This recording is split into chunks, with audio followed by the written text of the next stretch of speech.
বাংলাদেশে সংসদে কোনো হাদি ভাই যাদের কথা বলেছিল চাঁদাবাজ সন্ত্রাস দুর্নীতিবাজ যাতে কাউ সংসদে না যেতে পারে, এটা 26-এ বাংলাদেশে আমরা সবাই কনফার্ম করবো ইনশাআল্লাহ। সাথে সাথে আমাদের যে হাদি ভাইয়ের যে বিচারের দাবি, ইনশাআল্লাহ আমরা বাংলার মাটিতে বেঁচে থাকলে এই বিচারের দাবি এবং এই বিচার আদায় করে ইনশাআল্লাহ আমরা ছাড়বো। এটা আমরা একটা আন্দোলনে আমি আমার মায়ের কসম খেয়েছিলাম। তো ওই দিন আমি পোস্ট দিয়েছিলাম যে হাদি ভাইয়ের রক্তে আমরা বৃথা যেতে দিব না, আমরা প্রতিশোধ নিব। এটা নিয়ে বাম পাড়া একটু চুলকানি হয়েছিল। আমরা ইনশাআল্লাহ হাদি ভাইয়ের বাংলার মাটিতে যারা খুন করেছে তাদের বিচার করবো ইনশাআল্লাহ। বাংলাদেশে এই প্রথম বার্জার 1 কোটি মালসন, 1 কোটে পারফেকশন।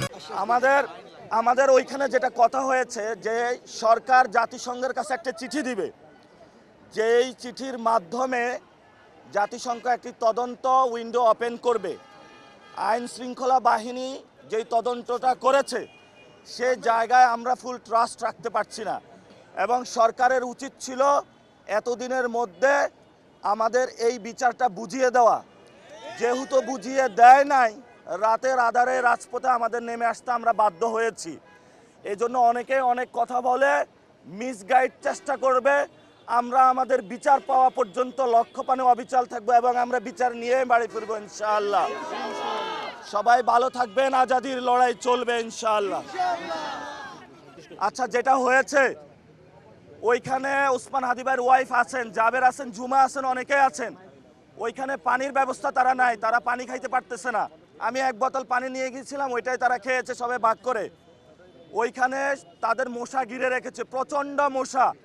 আমি বলছি কয়েলের ব্যবস্থা করুন, তারা করে নাই। এবং তারা অ্যাডোমাসের কথা বলেছি, সেটাও করে নাই তারা।